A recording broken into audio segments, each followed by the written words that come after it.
Всем привет! Приветик. Я Игроглаз. Я Штукенция. Сегодня мы говорим про транспортную систему в Израиле и расскажем, как тут ездить на автобусах, на поездах, как пользоваться карточками RAV-CAF, как их заряжать. Можно поставить сразу уже, когда вы только собираетесь ехать, приложение, называется RAV-CAV онлайн. Когда приедете в Израиль, купить либо в магазине в каком-то, либо в специальном сервисном центре. Много где продаются вот эти вот карточки. Они бывают именные, и у нее есть номер. Как бы вот такой маленький, он снизу написан, и по этому номеру можно как раз ее пополнять. Также можно купить анонимную карточку. Можно, кстати, в принципе, на двоих купить одну карту, потому что можно платить сразу за двоих. То есть это вот реально удобная, классная система. Это похоже на московскую тройку. И на электричках, и на поездах, которые между городами курсируют. То есть она везде работает, это вот классно, унифицировано. Пополнить эту карточку, это делается через телефон. Это приложение RAV-CAF. Вот оно говорит вам, типа, отсканируйте вашу карту. Вы ее, если у вас телефон поддерживает RFID, ну, то есть оплату, если кто-то с телефона Google Pay там платит и так далее. Но практически на любом современном телефоне эта штука есть. Соответственно, вы эту карту прикладываете к телефону, просто к низу телефона прикладываете, он вам пишет баланс сразу. Можно всегда узнать баланс. Поэтому, когда ты куда-то едешь, и ты заплатил, если ты хочешь узнать, ну сколько у тебя там осталось, или не сняли там с тебя что-нибудь лишнего случайно, можно точно так же и выбрать тут All Action and Services и найти, вот тут называется штука Reserve a Contract. И тут очень много всяких штук можно сделать через эти контракты. Пополнить карту деньгами, 30, 50, 100 шекелей, да, положить. И все это делается через телефон. То есть вы вводите тут данные своей кредитной карты, данные вот этой карты и пополняете. И потом ее присобачиваете. И там написано, что вот дальше, после того, как вы через приложение ввели данные вашей карты, вы можете как бы активировать, ну, чтобы оно зачислилось на карту. Вы можете воспользоваться терминалами. На самом деле терминалы никакие не нужны. Нужен просто ваш телефон. Вы к телефону прикладываете снова карту, и все зачисляется. Терминалы, они нужны людям, у которых телефоны как бы, ну, очень старые, кнопочные. Тут много людей религиозных, которые соблюдают кашрут. Вот. И телефоны вот с экранами, вот с такими экранами, да, тач, они не считаются не кошерными, ну, насколько я знаю. Соответственно, у религиозного населения, коего тут типа 30%, даже, наверное, больше, ну, которые строго соблюдают все, у них всех кнопочный телефон. Наверное, для них специально вот, они ходят в специальные места или через какие-то терминалы. А как же ей пользоваться-то? Ну как ей пользоваться? В общем, если это автобус, то тут есть такая система. В городские автобусы, вот вы когда заходите в него, допустим, в Ришоне, когда мы жили, город Ришон, Лицион, там ты заходишь через любую дверь автобуса, и там стоят такие сканеры. Ты просто прислоняешь свою карточку к этому сканеру, и он тебе пишет, что, мол, вот с тебя снято. При этом на этих сканерах там зачастую есть две опции, 1 и 2. Если вы едете недалеко куда-то, ну, типа, в пределах города, в пределах там скольких-то километров, типа 10-12 километров, не помню. Ну, лучше посмотреть, это есть специальное приложение, вот тут мы пришли, кстати, важный, молодец, и правильный вопрос. Приложение есть, называется Moovit. Moovit. M-O-O-V-I-T. Moovit. Вот это приложение, это лучшее вообще приложение на свете, потому что по нему написано, что сколько стоит, и он лучше, чем Google Maps, показывает маршруты. Соответственно, когда вы заходите в автобус, на этих терминалах зачастую будет две опции. Вы можете выбрать либо оплатить 5 шекелей, 5,5, либо оплатить там больше, типа 12 или сколько-то там. И это зависит от того, как вам далеко надо ехать. Учтите, что, в общем, зайцам тут лучше не ездить, потому что тут ходят контролеры. Мы уже их видели раза 3. Плюс есть проездные. То есть вот опять же вот в этом приложении, это не просто проездные типа на месяц, как мы привыкли. Вот в приложении RAV-CAF просто контракт. И вот тут в разделе контракт можно месячный проездной найти, можно найти на день проездной. И вот на день проездной это очень выгодно бывает. Если вот нужно будет там, допустим, больше там 2 раз куда-нибудь поехать на автобусе за день, то вот эти вот Daily Pass называются, они очень выгодны. Без поезда, без лимита на 15 километров 12,5.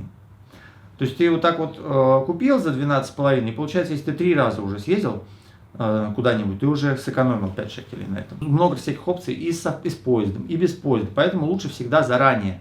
Ну, вот надо поехать, до того, как вы поедете, купите себе там, за день до этого вот эту вот штуку. Обычно люди как бы ездят, конечно, просто по городу, и там ничего убирать не надо, потому что по дефолту стоит вот это самое дешевое за 5,5 шекелей. Ты прокатываешь и все. Фишка.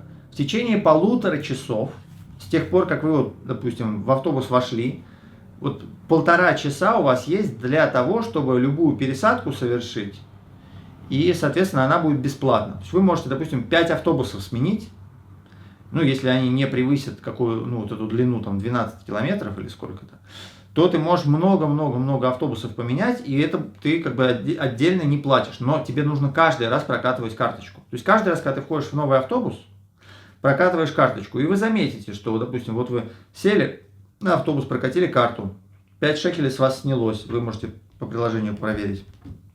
Потом вы вышли, сели на другой автобус, ну, чтобы там через пересадку не доехать, снова прокатили карточку, и у вас ничего не снимется уже.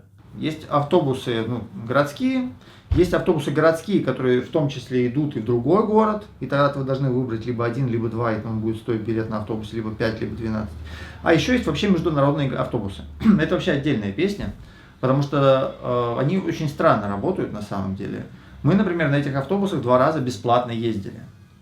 То есть там мы должны были заплатить какие-то безумные деньги за этот маршрут, но у них почему-то не было валидатора, и просто водитель всех пускал бесплатно в этот автобус. В Ашдоде, когда вы входите в автобус, вы входите только через переднюю дверь и сразу же должны сами платить у водителя. Теперь поезда. Ты заходишь на станцию, и там турникет. Ты активируешь, как бы ты свою карточку прокатываешь через этот турникет, ну как бы просто прислоняешь к турникету, заходишь внутрь. У тебя еще ничего не списалось. Ты едешь куда тебе надо на поезде, едешь, и потом, когда ты хочешь выйти уже с платформы, ты снова должен прокатить карточку, иначе тебя не выпустят, и у тебя уже списывается денежка. На самом деле поездом дороже ездить, чем на автобусе.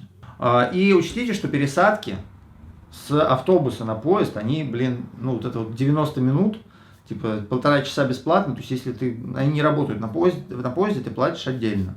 Тут еще есть, например, самокаты. Значит, самокаты, я смотрел периодически, сколько что стоит. Во-первых, они не везде есть. Ну, знаете, как бы на улицах раскиданы самокаты. Вот сейчас Яндекс.Го называют, Яго. Есть еще какие-то фирмы самокатов. Они стоят, если на автобусе тебе стоит проехать типа 5 шекелей, то на самокате тот же самый маршрут будет типа стоить 15. Но зато его как бы ты в любом месте взял, в любом месте бросил. Ну, такси вот чуть-чуть там проехать, там типа стоит 50-60 шекелей. То есть совсем чуть-чуть. То есть такая небольшая поездочка по городу. То есть мы даже не пробовали ни разу на такси. И я вам скажу, что вот у нас очень много вещей. Ну, вот, у нас 2 большущих рюкзака. У нас еще 2 рюкзака с ноутбуками. Тем не менее, мы все везде ездим в основном на автобусах, иногда на поездах.